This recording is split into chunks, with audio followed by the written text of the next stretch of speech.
Bonjour les parents, bonjour les enfants. Aujourd'hui, une petite leçon sur la phrase pour les élèves de première année. Alors, simplement pour faire un petit retour avec vous en cette période de confinement pour que vous puissiez savoir, connaître ce dont vous devriez parler avec votre enfant au sujet du sens de la phrase, de sa construction. Alors, la première chose qui est importante de savoir, ce qu'on a déjà montré à vos enfants, dans la phrase, on utilise souvent les termes qui, fait, quoi.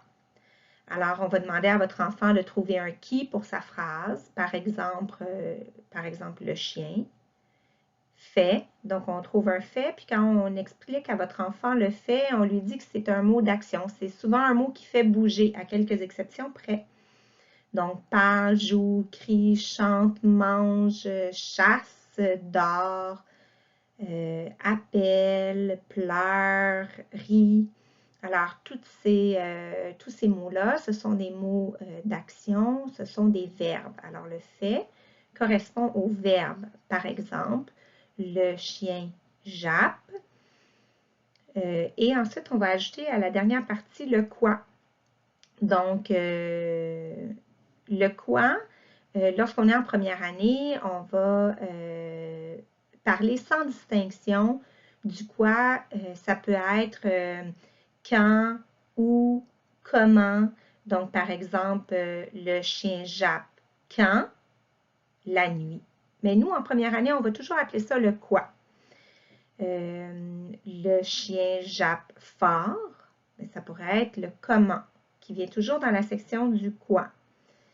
Le chien jappe dans la cour, ça serait une réponse à la question où, mais encore une fois, qui est dans le quoi de la fin de la phrase.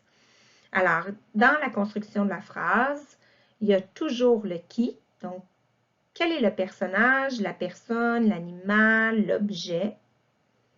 Fait, le fait, c'est un mot d'action, c'est un mot, c'est un verbe, communément appelé un verbe, mais on va expliquer que c'est un mot d'action, c'est un mot qui nous fait bouger. C'est plus facile pour les élèves de première année de comprendre. Et le quoi à la fin, qui peut aussi sous-entendre la réponse, entre autres, aux questions où, quand, comment, et ainsi de suite.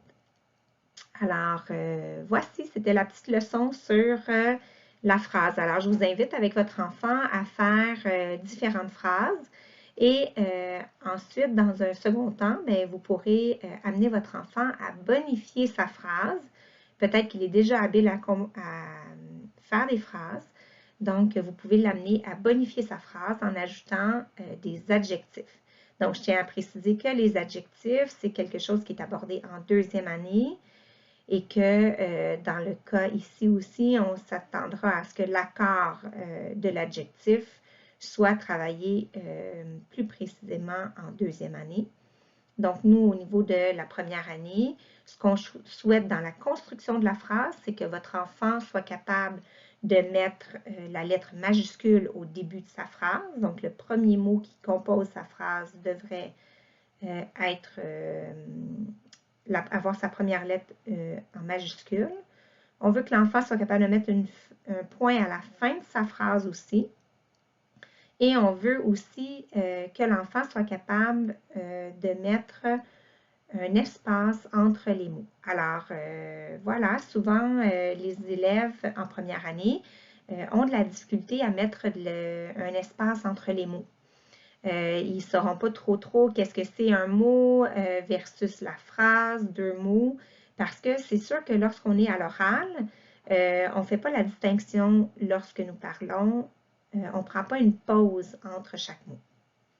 Parce que si on prenait une pause entre chaque mot, là, ça veut dire qu'on parlerait un peu comme dans le film Zootopia, là, comme les paresseux dans le film. Alors, ça serait très long. Donc, c'est tout à fait normal que votre enfant ait la difficulté à repérer qu'est-ce que c'est un mot. Donc, le truc que moi, je leur donne en première année, ça peut être, par exemple, que le mot, c'est un objet. Des fois, les élèves, ils vont écrire « J'ai un chapeau bleu ». Et le mot chapeau, ils vont avoir tendance à le séparer en syllabes. Alors, le mot chapeau, je leur dis, est-ce qu'il est coupé en deux ton chapeau ou c'est tout ensemble, c'est un seul objet? Puis là, ça leur permet de comprendre que les lettres d'un mot vont ensemble lorsque c'est égal à un objet. Ou par exemple, si c'est dans le cas d'un verbe, je vais leur dire quand on téléphone, est-ce qu'on téléphone ou c'est tout ensemble, là. Alors, les enfants, ils comprennent assez rapidement que ça vient tout ensemble. Par exemple, aussi pour le mot courir.